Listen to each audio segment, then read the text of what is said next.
Fuqia e pritjes, sipas Machiavellit, në një botë ku të gjithë nxitojnë, në një botë që të thotë, vepro tani, fito tani, reago tani. Machiavelli do të këshillonte, mos vepro menjëherë. Mos bëj asgjë.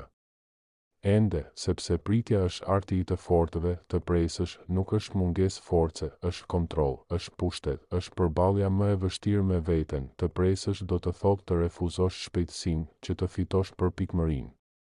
Të mos reagosh kur të tjerët provokojnë, të vëzhgosh kur të tjerët nguten, të kuptosh lojën. Përpara se të bësh lëvizjen tënde, ai që pret, komandon, Machiavelli e dinte në luftë. Sundon ai që e zgjedh vetë momentin.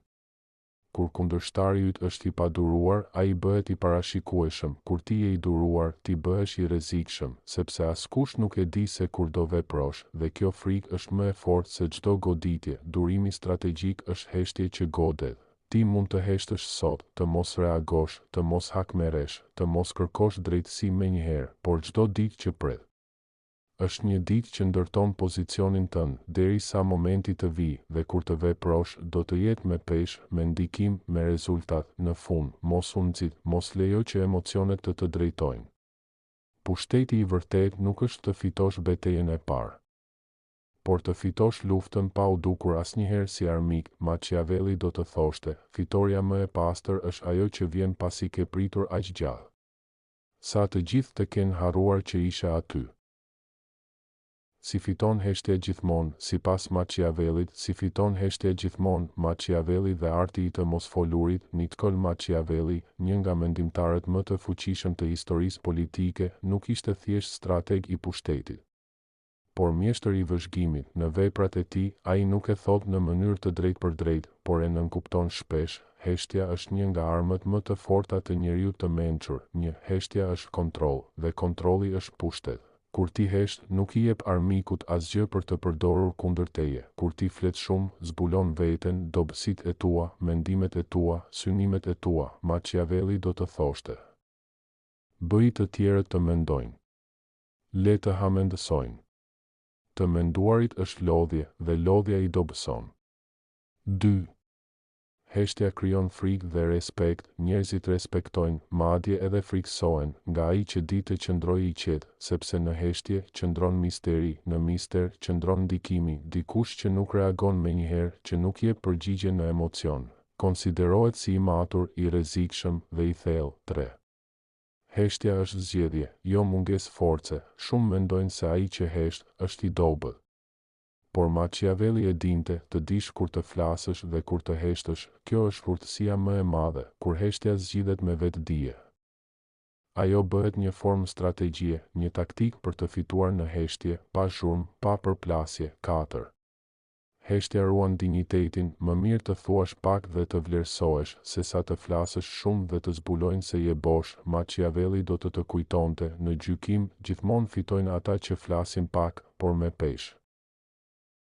5. Në kohë lufte, heshtja të shpëton. Në kohë krizash, konflikti, intrigash, ai që di të hesht, fiton terren. Të tjerët grindën, shfaqin veten, lodhen duke luftuar me fjalë, ndërkohë ti ndërton strategjinë tënde në qetësi. Në fund, në një botë ku të gjithë flasin, bërtasin, protestojnë dhe nxitojnë të reagojnë, bëhu ai që hesht, sepse ai që hesht sheh më shumë, kupton më shumë, dhe kur vjen momenti, godet më saktë.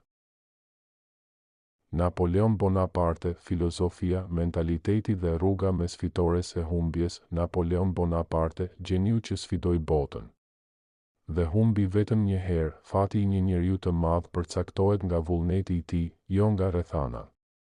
Ky ishte një nga parimet që udhëhoqi Napoleon Bonaparten, një nga figurat më komplekse, ambicioze dhe të diskutueshme në histori. Filozofia dhe mentaliteti i Napoleonit. Mentaliteti napoleonik, disiplinë, vendosmëri, dominim përmes inteligjencës. Burri i vërtet nuk ka frikë nga vdekja, por nga dështimi.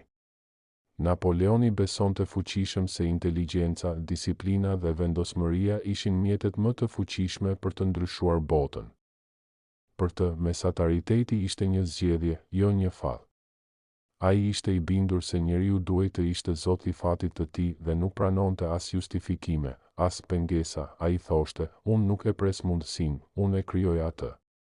ky mentalitet e bëri një lider ushtarak të frikshëm, një strateg të paepur dhe një figurë politike që ndryshoi rrjedhën e historisë evropiane. Fitoret që shkruan histori, fitoret që tronditën Europën, Austerlitz, kryevepra strategjike, Italia. Një ushtri e friksuar, e kthyer në legjend, kurorëzimi, nga general. Në perandor, betejë e Austerlitz, 1805, e quajtur ndryshe edhe kryevepra e Napoleonit. Ai imposhti forcat e bashkuara të Rusisë dhe Austrisë me një manovër taktike brillante.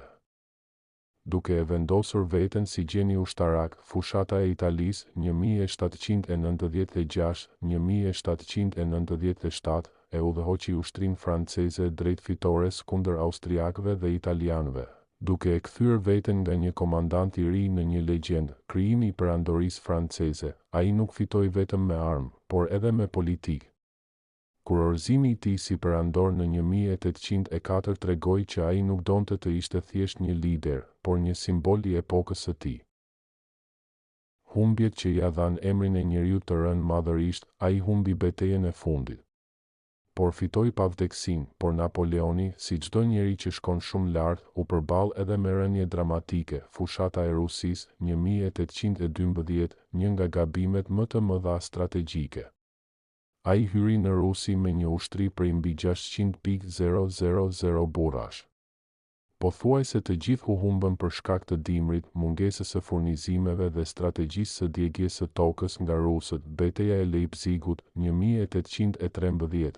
Një tjetër disfakt e madhe që shënoi fillimin e fundin e perandorisë së tij, Waterloo, 1815, mposhtja përfundimtare që e detyroi të abdikojë për herë të dytë dhe e dërgoi në internim në ishullin e Shën Helenës, ku edhe vdiq, por çdo yll i madh ka një rënje dramatike. Rusia, 1812, dimri dhe krenaria e mposhtën, Leipzig, Waterloo, fundi i perandorisë, trashëgimia e tij, ai nuk lindi i madh.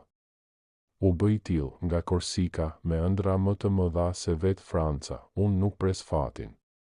E krijoj vetë. Pavarësisht humbjeve, filozofia e Napoleonit vazhdon të frymëzoj, mendimi i madh, veprimi i guximshëm dhe sfida ndaj së pamundurës. Ai e shihte veten si njeri që nuk përkulej para fatit, por përpiqej ta formsonte atë. Unë jam produkt i rrethanave, por gjithmonë kam qenë më i madh se ato.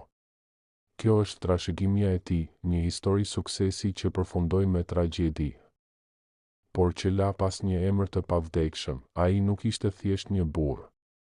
Ishte epokë. Napoleon Bonaparte, legjend për te historisë.